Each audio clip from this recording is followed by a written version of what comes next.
9, 10, 11, 12. ദേ Prabhavati. Hi മാല. Hi Ramani. നിങ്ങൾ ഇവിടെ എത്തിയോ? നിനക്കപ്പോ യൂണിയൻ കെമിക്കൽസിൽ സെലക്ഷൻ കിട്ടിയില്ലേ? വീതി വേണ്ടേ മോളെ? അതിരിക്കട്ടെ. സൂര്യ എന്തിയെ? അതറിഞ്ഞില്ലേ? അവക്ക് SBT കിട്ടി. ആ മണ്ടിക്കോ? ബുദ്ധിയല്ല വേണ്ടത്, ഭാഗ്യ. Lucky girl. ഈ സാരി കൊള്ളാലോ. ഇതെവിടുന്ന്? അതെയോ? എന്നാലും വെറൈറ്റി സെലക്ഷൻസ് കിട്ടണമെങ്കിൽ പ്രാർത്ഥനയിൽ പോണം. സാരികളുടെ മായ പ്രപഞ്ചം എന്നൊക്കെ പറയും പോലെ. നിന്റെ സാരി ക്രേസ് ഇതുവരെ മാറിയില്ലേ? അതൊരു സ്വപ്ന. ഒരു 100 സാരിയെങ്കിലും സ്വന്തമാക്കണമെന്നുള്ള ഒരു അതിമോഹം. എങ്ങനെയുണ്ട്? ഏയ്, ഒരു രക്ഷയില്ല. ഇതിന്റെ MD ഒരു മരങ്ങോടെ കോന്നനാണെന്ന് തോന്നുന്നു. വല്ലാത്തൊരു നോട്ടവും ചിരിയും ചോദ്യവും ഒക്കെ.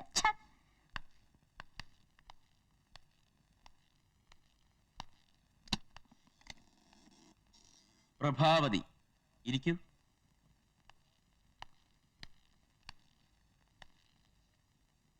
എവിടെയാ വീട്? വീട്ടിലാരൊക്കെ ഉണ്ട്?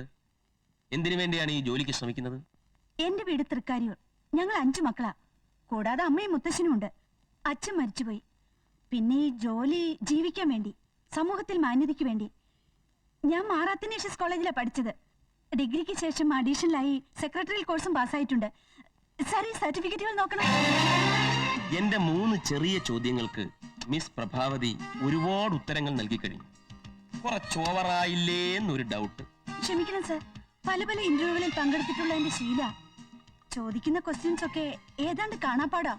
ചിലരാണെങ്കിൽ ഇന്റലിജൻസ് ക്വസ്റ്റ്യൻസ് എന്ന പേരിൽ ഈ കമ്പനി കണ്ടിട്ട് എന്ത് തോന്നുന്നു, ഇവിടുത്തെ സ്റ്റെയർ കേസിന്റെ സ്റ്റെപ്പിന്റെ എണ്ണം എത്രയാ എന്നൊക്കെ. അതുകൊണ്ട് ഞാൻ സ്റ്റെപ്പിന്റെ എണ്ണം വരെ എടുത്തിട്ടാ ഇങ്ങോട്ട് കയറിയത്. ഭൂമിക്ക് എത്ര വയസ്സായി? കടലിൽ ഉപ്പ് ചൊരിഞ്ഞതാര്? ആകാശത്തിലെ നക്ഷത്രങ്ങളുടെ എണ്ണം എത്ര?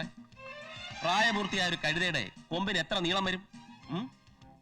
ഇങ്ങനെ ഉത്തരമില്ലാത്ത ചോദ്യങ്ങളുടെ ഉത്തരങ്ങൾ എണ്ണിയാലൊടുങ്ങാത്ത PSC ഗൈഡുകൾ നോക്കി പഠിച്ചിട്ട് ഇന്റർവ്യൂവിന് വരുന്നവരെ ഇന്റർവ്യൂ ചെയ്യാൻ എനിക്ക് താല്പര്യമില്ല. എനിക്കൊന്നേ അറിയണ്ടു, ഈ കമ്പനിയിൽ നിങ്ങൾക്ക് ജോലി തന്നാൽ എനിക്കെന്ത് തരും? ഞാൻ അത്രക്കാരിയല്ല. എനിക്ക് നിങ്ങളുടെ ജോലിയും വേണ്ട. ഒന്നേ, ഞാനൊന്ന് പറയട്ടെ. വിടോ, സാരി ഒന്ന് വിടോ. വിടാനാ പറഞ്ഞത്. വിടോ.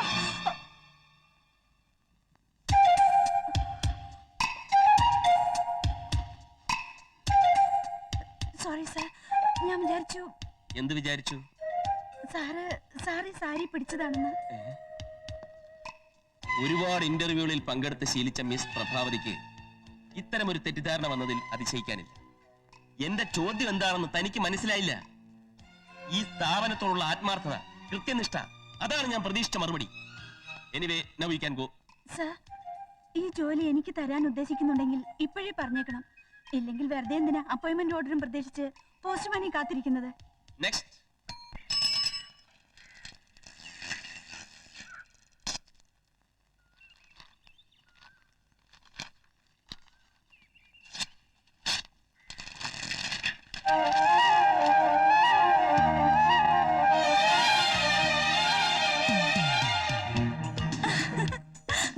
അപ്പോയിന്റ്മെന്റ് ഓർഡർ നാഷണൽ എക്സ്പ്രസിൽ നിന്ന്.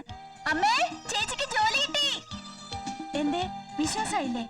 സ്വപ്നത്തിൽ പോലും എനിക്ക് ജോലി കിട്ടുമെന്ന് പ്രതീക്ഷിച്ചില്ല അല്ലേ? എനിക്കറിയായിരുന്നു കിട്ടുമെന്ന്. ഞാൻ ഒത്തിരി കളിയാക്കാറുണ്ടെങ്കിലും നിനക്കൊരു ജോലി കിട്ടണമെന്നാ ദിവസവും പ്രാർത്ഥിക്കാറ്. അതിന്റെ ക്രെഡിറ്റ് നിനക്ക്. എന്റെ സ്മാർട്ട്നെസ്സും ബുദ്ധിയും കണ്ടിട്ടാ എന്നെ ജോലിക്കെടുത്തത്. ജോലി കിട്ടിയപ്പോഴേ നില മറക്കല്ലേ മോളെ. നിനക്ക് അസൂയ, മുഴുത്ത അസൂയ. അമ്മ പറയാറില്ലേ മോളെ, നിരന്തര പ്രയത്നം വിഫലമാവില്ലെന്ന്. ആദ്യത്തെ ശമ്പളം കിട്ടിയാൽ മുത്തശ്ശനൊരു ബോട്ടിൽ വാങ്ങിത്തരും. ഇത്തിരി നിറമുള്ളത് കഴിച്ചിട്ട് ഒരുപാട് നാളായി.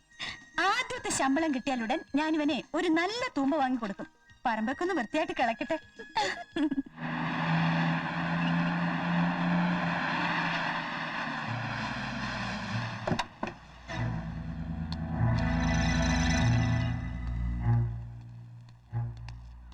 പ്രഭാവതിയുടെ വീടല്ലേ? അതെ. ഞാൻ നാഷണൽ എക്സ്പോർട്സിൽ നിന്നാ. വണ്ടി വന്നിട്ടുണ്ട്. എന്തിനാ? കമ്പനിയിലെ സ്റ്റാഫുകൾ വരണതും പോണത് ഈ വണ്ടിയില്ല. ചേച്ചി, ഇത് കമ്പനി വണ്ടി ആൾക്കാരായിട്ട് എനിക്ക് തോന്നുന്നില്ല. പല തട്ടിപ്പുകാരുമായിരിക്കും. അതെ, ഞാൻ ബസ്സിൽ വന്നോളാം. ടാറ്റയുടെയും ബിർളയുടെയും കമ്പനിയല്ലേ, വണ്ടി അയച്ച സ്റ്റാഫിനെ കൊണ്ടുപോകാൻ.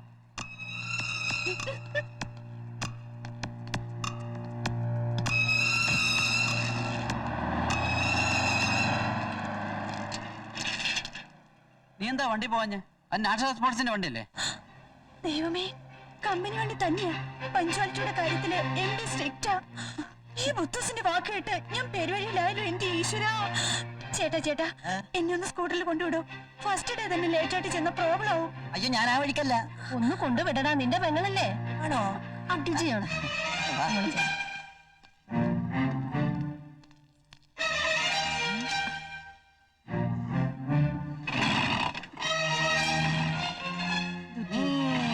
ഇന്നേതായാലും നീ കറക്റ്റ് സമയത്ത് ആപ്പിച്ചിട്ട്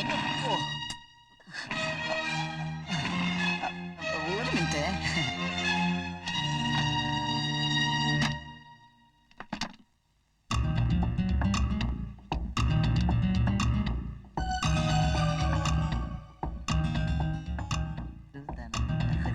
ഓക്കേ, വണ്ടി ശരിയാവോ? ശരിയാവും. ഒന്ന് കൊണ്ട് കളയാമോ ഈ പാട്ട വണ്ടി? ഞാൻ ബസ്സിൽ പോകണം. അതാ ബുദ്ധി. ഒരു 5 മിനിറ്റ് വേണ്ട.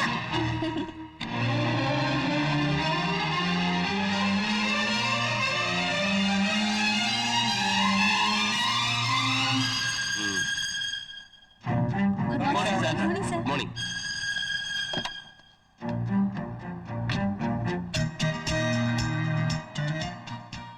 ആ ഫ്രഷ് അപ്പോയിന്റ്മെന്റ്. എന്താ കുട്ടിയുടെ പേര്? ആ പ്രഭാവതി. കയറിയില്ലേ? ഇല്ല സാർ, അവർക്ക് കമ്പനി വണ്ടിയിൽ വരാൻ എന്തോ ബുദ്ധിമുട്ടുള്ളത് പോലെ. ടാറ്റായും ബിർളയും പോലെ വലിയ കമ്പനി ഒന്നും അല്ലല്ലോ എന്ന്. അഹങ്കാരിയാണല്ലേ? ഇന്ന് ബസ് കിട്ടി ഓഫീസിലെത്തുമ്പോൾ ആ കുട്ടി ഒരുപാട് വൈകും. കൃത്യസമയത്ത് എത്തിയില്ലെങ്കിൽ ജോയിൻ ചെയ്യുന്നതിന് മുമ്പ് ഡിസ്മസ് ചെയ്തേക്കാം അല്ലേ?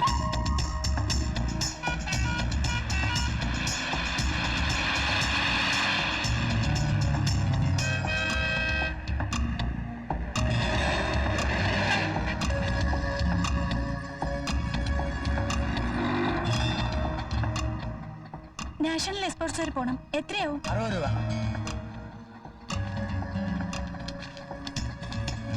വേണ്ട, പൊയ്ക്കോ.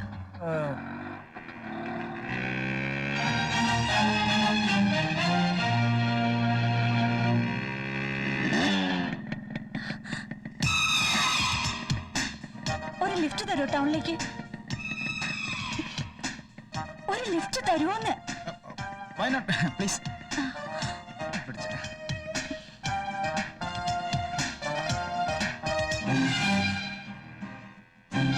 എന്താ പേര്? പ്രഭ. I am Sarath. പഠിക്കേ? അല്ല, ജോലിയുണ്ട്. എന്നും ഈ നേരത്താണോ വരിക? നേരെയല്ലാത്ത നേരത്തെ അവന്റെ ഒരു കിണ്ണാരം പറിച്ചില്. എന്താ? അല്ല, പതുക്കെ വണ്ടി ഓടിക്കാനേ അറിയുള്ളൂന്ന്. എനിക്ക് സ്പീഡിൽ പോകുന്ന ഇഷ്ടം. അയ്യോ, ഞാൻ സ്പീഡിലാ ഓടിക്കാറ്. എന്റെ സ്പീഡ് കണ്ടിട്ട് പ്രഭക്കുട്ടി പേടിച്ചാലെന്ന് വിചാരിച്ചിട്ടാ സ്പീഡിൽ ഓടിക്കട്ടെ. വേണമെങ്കിൽ എന്നെ ഒന്ന് പിടിച്ചിരുന്നോ ഒരു സേഫ്റ്റിക്ക്? വേണ്ട, വണ്ടി പിടിച്ചിട്ടുണ്ട്. കുറച്ചുകൂടി സ്പീഡ് ആയിക്കൂടെ? ദൈവമേ, ഇതിന് വലിയ ചാകാനം മറ്റിറങ്ങിയതാണോ?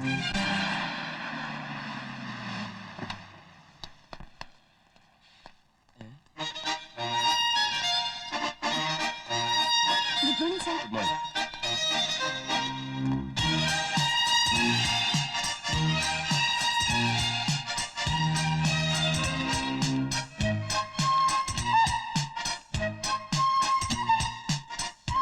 May I come in sir? Yes. Sorry sir, എനിക്കൊരു അബദ്ധം പറ്റി. കമ്പനി വണ്ടിയാണ് രാവിലെ വീട്ടിൽ വന്നതെന്ന് എനിക്കറിയില്ലായിരുന്നു. വീടിന്റെ മുന്നിൽ ഒരു ബസ് വന്ന് നിൽക്കുക, ഒരാൾ ഇറങ്ങി വന്ന് കയറിക്കോളാൻ പറയാ. അല്ല, ഇപ്പോഴത്തെ കാലത്ത് ചുമ്മാ വന്ന് വണ്ടി കയറിക്കോളാൻ പറഞ്ഞ എന്നെ പോലൊരു പെണ്ണ് എങ്ങനെ വിശ്വസിക്കാ സാർ? ഓക്കെ ഓക്കെ, ജോയിൻ ചെയ്തോളൂ. ഒന്ന് എഴുന്നേക്കണം സാർ, പ്ലീസ്. ഒന്ന് എഴുന്നേക്കണം സാർ. ഞാനോ? ഉം. ഞാനെന്തിനാ എഴുന്നേൽക്കുന്നത്? എന്റെ ജീവിതത്തിൽ ആദ്യമായിട്ട് കിട്ടിയ ജോലിയാ. എന്നെ അനുഗ്രഹിക്കണം സാർ. എന്താ ഇത്? കുട്ടി എഴുന്നേറ്റുള്ളൂ. നന്നായി വരും.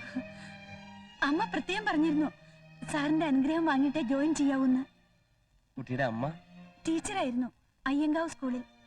ഏറ്റവും നല്ല മാതൃകാ അധ്യാപികയ്ക്കുള്ള അവാർഡ് വരെ കിട്ടിയിട്ടുണ്ട്. അയ്യങ്കാവ് സ്കൂളിലോ? ഉം. പേര്? ശാരദ.